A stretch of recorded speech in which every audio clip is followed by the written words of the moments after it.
I'm Daniel Gross, and this is The Number. The number today is $1.63.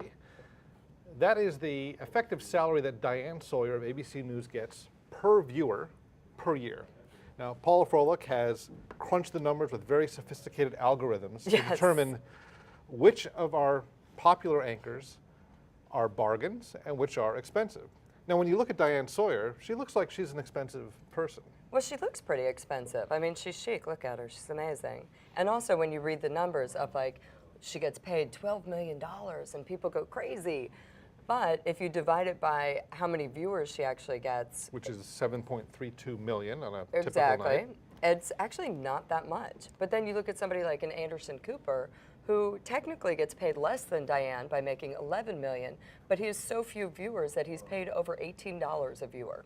Now, this is kind of ironic because it seems like the way this is set up is that the network people, who are very expensive, have a very large audience, will seem cheap on a per viewer basis. And cable, which has sort of a little more down market, tends to pay a little less than the networks, will seem expensive by comparison because they just don't have the numbers. Is that how these numbers shake out? It is. It's, you know, it's interesting because cable just seems to pander a little bit more to their stars, and I use that term loosely because I'm also of the school where the news should be the star, not the person yammering about it. So, but cable really You're clearly out of touch with the time. I know, it's crazy.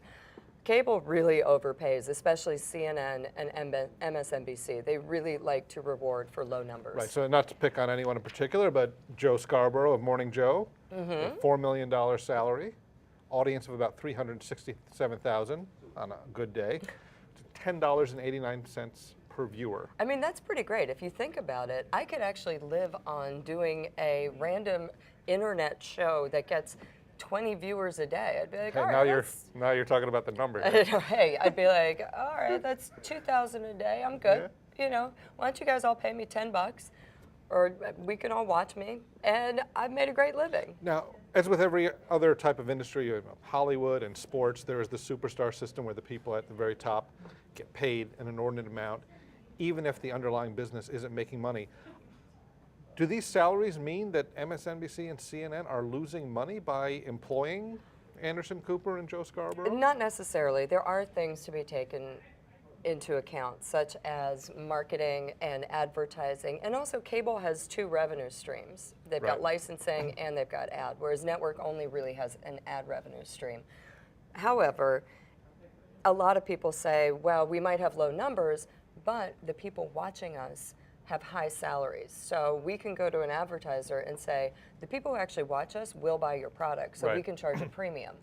However, that being said, you do have to wonder, what are they thinking on some of these salaries? Like, really? Aaron Burnett, really? Well, it's what you can, I guess, what the market bears at any given time. Now, speaking of Aaron and some of the other people, is there a differential between men and women in their compensation? It depends. Like, if you look at MSNBC in particular, they pay their women a lot less than their men. I mean, let's not be shocked by this. You know, a bunch of studies have come out saying women do actually get paid like 60 cents on the dollar, 70 cents on the dollar for men. But it's just really interesting to see which networks actually don't gender stratify. ABC pays their women quite well. Okay.